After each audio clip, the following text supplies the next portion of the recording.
realmente cuando hablamos de medicina personalizada, tenemos que tener en cuenta principalmente 4 factores que son los que se intentan mostrar aquí en la diapositiva. Por un lado, la detección precoz de la enfermedad, incluso años antes de que empiece a haber síntomas. Desde luego, prevenir en aquellos pacientes que puedan tener algún tipo de predisposición, que conozcamos. Un diagnóstico lo más precoz posible, incluso con hallazgos incidentales, no síntomas típicos de la enfermedad. Y como consecuencia de estas 3 patas tendríamos la cuarta, que sería el tratamiento directo y objetivo de los pacientes. Y básicamente ahí es donde nos vamos a centrar en estos minutos.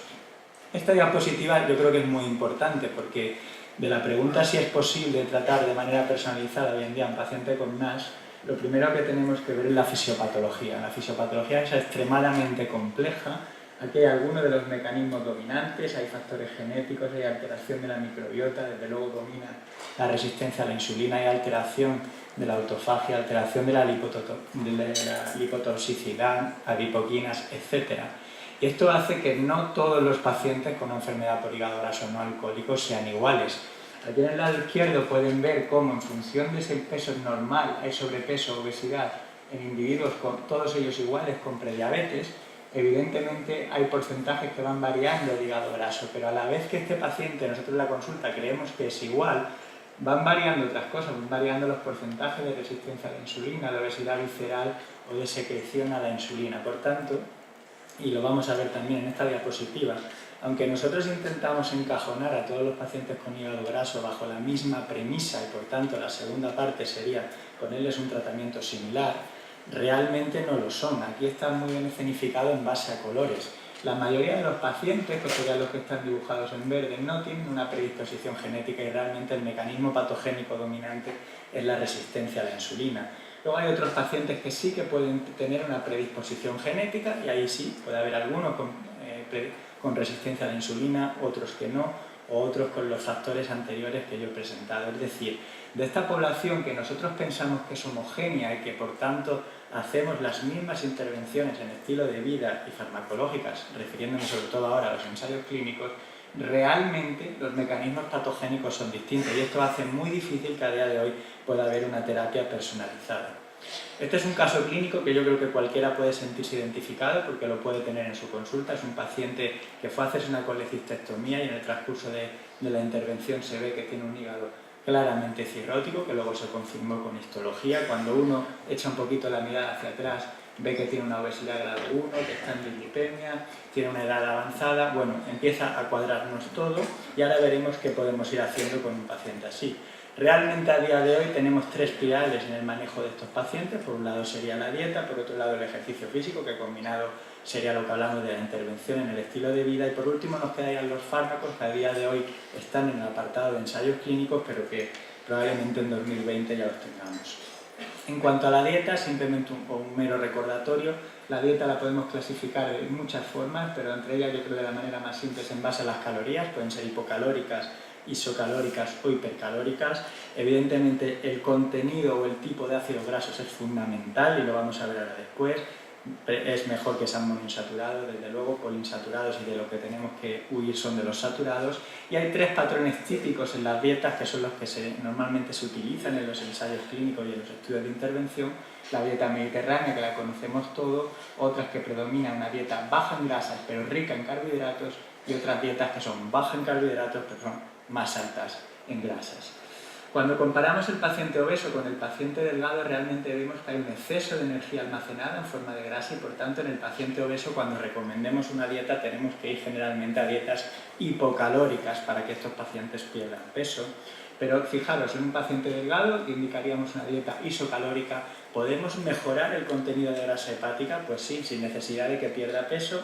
Cuando nosotros indicamos una dieta isocalórica baja en grasas y alta en carbohidratos frente a una alta en grasas y baja en carbohidratos, cuando vemos el porcentaje de cambio de grasa hepática, aquellos pacientes con dieta isocalórica, es decir, no van a perder peso, pero con bajas grasas, el contenido graso hepático va a disminuir. Si además en este contenido graso predominan los ácidos grasos poliinsaturados respecto a los saturados, todavía será mayor el descenso del contenido de grasa hepática.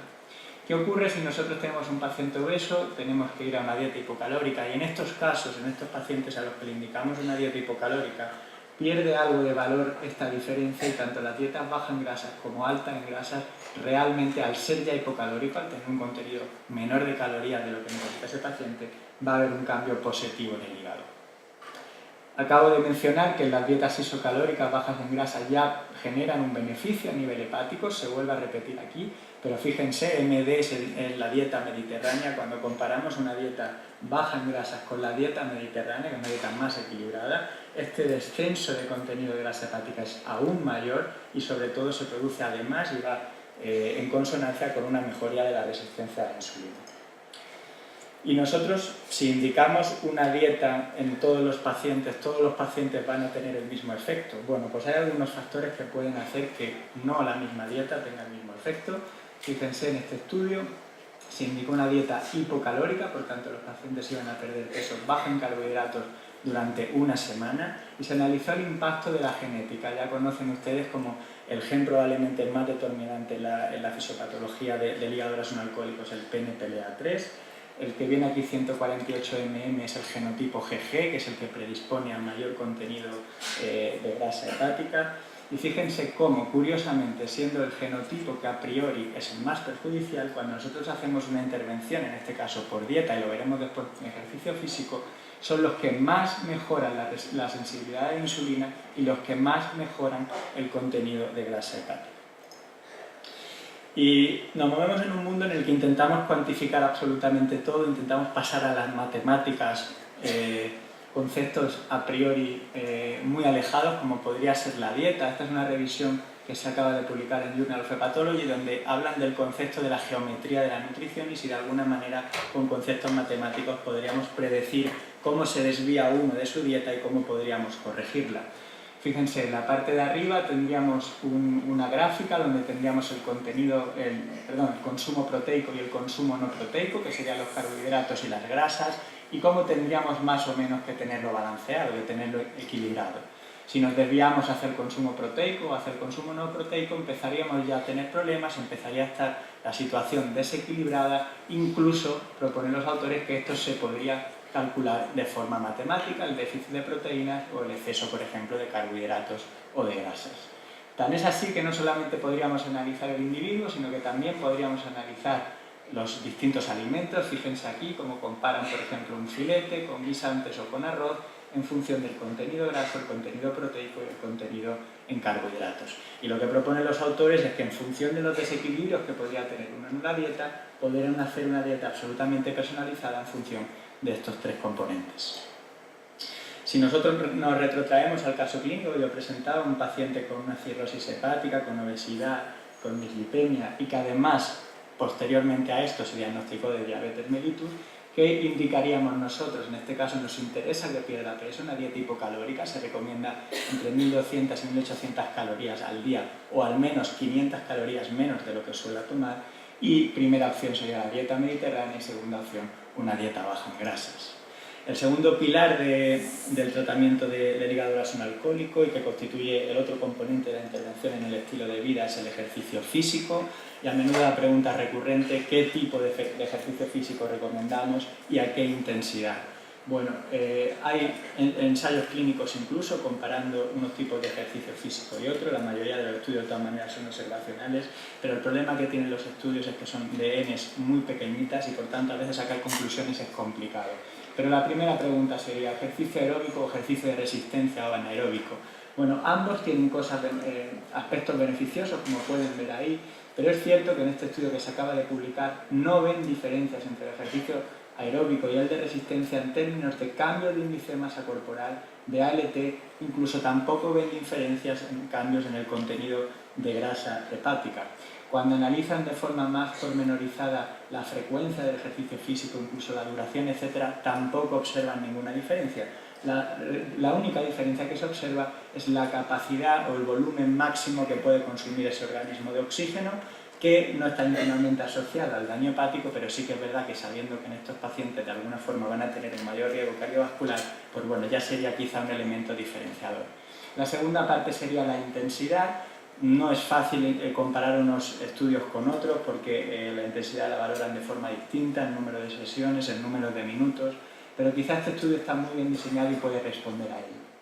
Había un grupo control, un grupo que denominaban de ejercicio moderado, que tenían que hacer 150 minutos a la semana de ejercicio aeróbico, y un grupo de ejercicio intenso en el que el número de minutos tenía que ser superior a 250.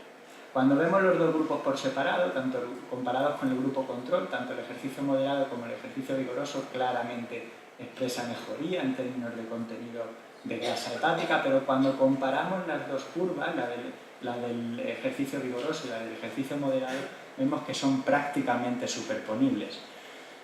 Todos los estudios más o menos concluyen igual, es decir, llega un momento que por muchos minutos de ejercicio físico, por muchas sesiones de ejercicio físico que hagamos, el beneficio llega a un momento que es limitado.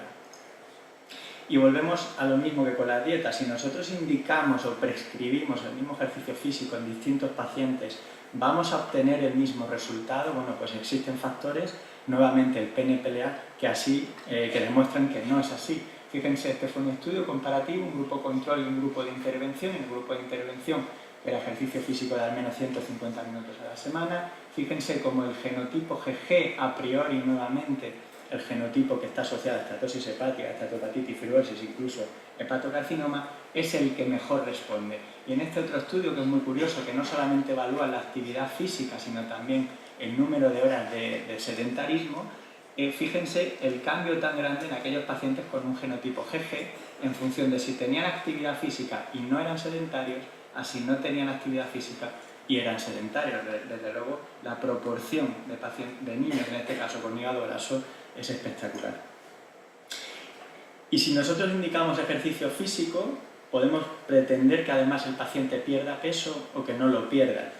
¿Tiene sentido que haciendo ejercicio físico además pierda peso? Desde luego tiene un sentido muy beneficioso. Fíjense que es una comparativa de pacientes con vida sedentaria, con ejercicio sin pérdida de peso, con pérdida de peso del 5% o con pérdida de peso del 10%.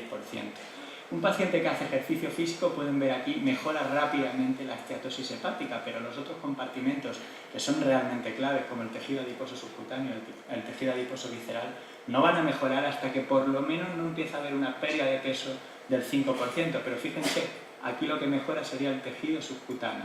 Solamente cuando alcanzamos pérdida de peso superiores al 10% realizando ejercicio físico, mejoraremos la esteatosis, mejoraremos el tejido subcutáneo, el tejido visceral y además conseguiremos resolver la resistencia a la insulina.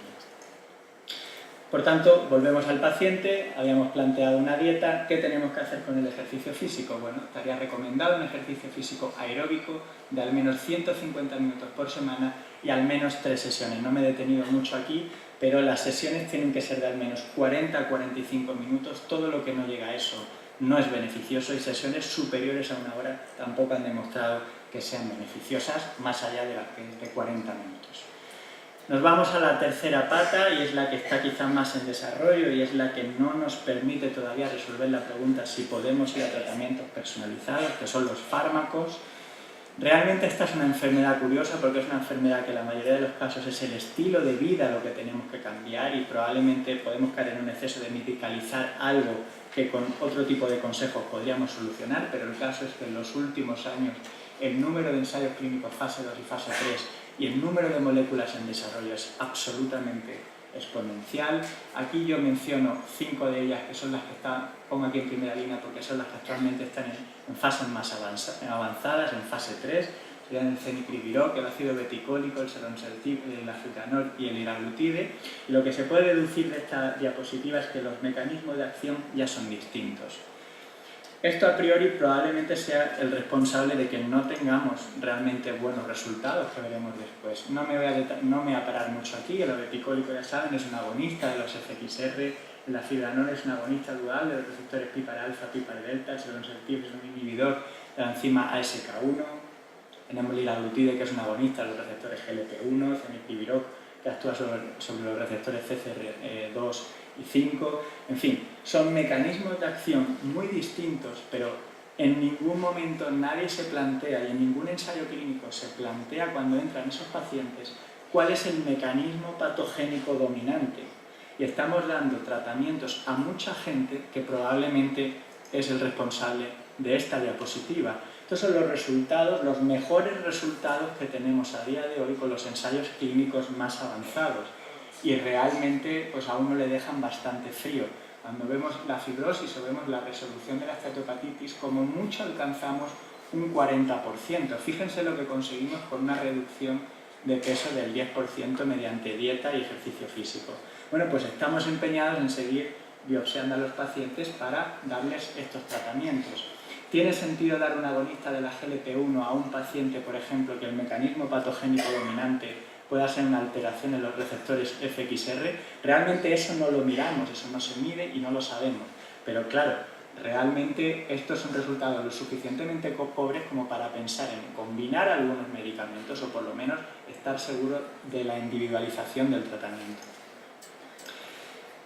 Y esto es lo que hay o lo que viene o todos los mecanismos de acción más o menos, no sé, no todos, la mayoría que se pueden tener en cuenta. Y realmente, pues ya noto que esto es demencial. Tenemos mecanismos de acción metabólicos, antiinflamatorios, antifibróticos, tenemos como diana la apoptosis, estrés del retículo endoplasmático, disfunción de la mitocondria, etc.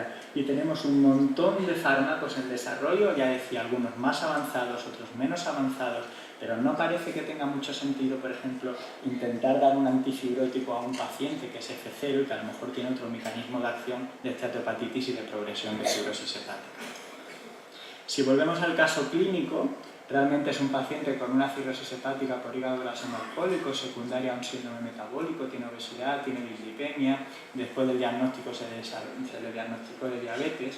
¿Qué hacemos con un paciente? Este paciente no es igual que un F0, no es igual que un F1, no es igual un paciente obeso que un paciente delgado. ¿Tenemos un tratamiento que sea antifibrogénico o que tenga efectos antidiabéticos o que sea anorexígeno? Porque realmente en este paciente uno que desearía que la cirrosis bajase de grado, que la diabetes se estuviese lo mejor controlada posible y si es posible que la obesidad desapareciese. Pues aquí, a diferencia de hepatitis C, no tenemos un perfecto BIR que nos impacte en cada uno de estos ítems, pero sí que quizá en el paciente diabético podemos ser un poquito más selectivos de lo que seríamos en un paciente no diabético, y para ello sí que es verdad que tenemos que estar en connivencia con los compañeros de endocrino. Yo aquí pongo un ejemplo de un estudio que se acaba de publicar donde se comparan pacientes en tratamiento con glicacida, liraglutide y metformina, pero la evidencia desde luego de los agonistas de la GLP-1 es creciente cada mes. Y fíjense cómo el contenido de grasa hepática, el cambio desde el inicio del tratamiento al final del tratamiento, hay mejoría en todos, pero donde más hay es en el liraglutide. Sí que hay mejoría en general con la glicacida, no tanto, pero bueno, en las transaminasas también. Pero la clave está aquí. La mayor parte de los pacientes que mejoran, o el mayor porcentaje de mejora de grasa hepática, va asociada a la pérdida de peso, no tanto a cada uno de los medicamentos. Pero ¿qué es lo que ocurre? Que es que la mayoría de los pacientes con liraglutide van a perder más de un 5% de peso. La pregunta es si el liraglutide, una agonista de la GLP-1, sus efectos beneficiosos son por el propio medicamento, por la pérdida de peso o por ambos, probablemente por ambos, pero sí que es cierto que cada vez tenemos una mayor evidencia donde se comparan, un estudio también publicado recientemente, se comparan 3 miligramos de liraglutide con una intervención muy exhaustiva en el estilo de vida, de dieta y ejercicio físico, y el resultado después de un año de pérdida de peso es exactamente el mismo, en pacientes además no diabéticos. Entonces, lo que le pide a uno el cuerpo en un paciente que tiene una cirrosis hepática, que a día de hoy no tenemos un tratamiento claro con el que podamos ayudarle y que además es diabético, es claramente poner el liraglutide si no hay contraindicaciones de otro tipo, porque nos va a permitir controlar la diabetes y controlar el peso. ¿Qué nos falta finalmente para la terapia personalizada? Bueno, yo creo que nos faltan dos cosas. Lo primero, identificar los mecanismos patogénicos, vuelvo a insistir, predominantes en cada paciente con hígado graso no alcohólico, de tal manera que podamos dar el tratamiento individualizado, y aquí está muy bien esquematizado, cada paciente con su pastillita de color. Y en segundo lugar, y tampoco se nos puede olvidar, podemos dar un medicamento que sea el del mecanismo patogénico, pero que ese paciente necesite diferentes dosis porque sea un metabolizador ultra rápido o un metabolizador lento. Yo concluyo ya con esta diapositiva. Esto es una portada de la revista Nature de hace 2 años, donde hacían una reflexión sobre la medicina personalizada, donde hacían una reflexión sobre la cantidad de medicamentos que fallan en general en muchos pacientes cuando tendrían teóricamente que funcionar, y hacían un poco una reflexión filosófica sobre si había llegado el momento de hacer ensayos clínicos más individualizados. Muchas gracias.